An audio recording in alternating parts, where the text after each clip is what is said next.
मुख्यमंत्री कन्या विवाह योजना रे 34 जन कन्या और 34 जन बर विवाह बंधन में बांधिबा जिला प्रशासन तरफ सब व्यवस्था कराई कर्तव्य अनुष्ठान समस्त सदस्य वृंद ये अच्छा से कार्य संपादन कर आज आमर मेसेज रही भल भाव रे दाम्पत्य जीवन सुखमय हम भविष्य में जमती चाइल्ड मैरिज को रखा सरकार व्यवस्था करमती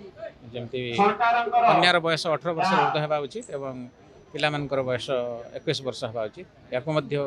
से मेसेज माध्यम आम समस्त को देवाई सरकार को निर्देश रही। देखो तो प्रथम तो वैवाहिक जीवन मैंने आज 34टा कपुल आरंभ कर बहुत बहुत शुभकामना आमर जो आज मुख्यमंत्री कन्या विवाह योजना है आज 34टा कपुल विवाह करुँच तो यहाँ गोटे सामूहिक विवाह आउ कलाहांडी डिस्ट्रिक्ट रे मु तो थिला भितर प्रथम थर देखुचे सामूहिक विवाह तो आ गोटे कथा गोटे मेसेज गोटे जाऊँगी कि आमर जो यौतुक प्रथा जो यौतुक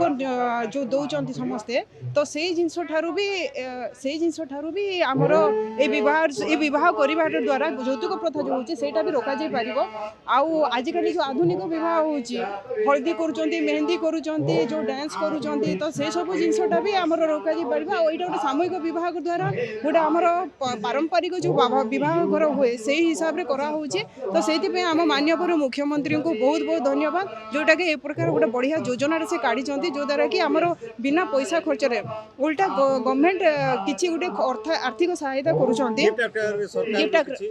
गिफ्ट आकार आर्थिक सहायता गिफ्ट दिखाई तो से यहाँ गोटे बहुत भल योजना से आम बहुत खुशी अच्छु आ बहुत भल लगुच देखा कपुल मान को शुभ विवाह आउ कामना करुचु 7 जन्मर साथी रहतु आ वैवाहिक जीवन शुभकामना यहाँ ही मोर।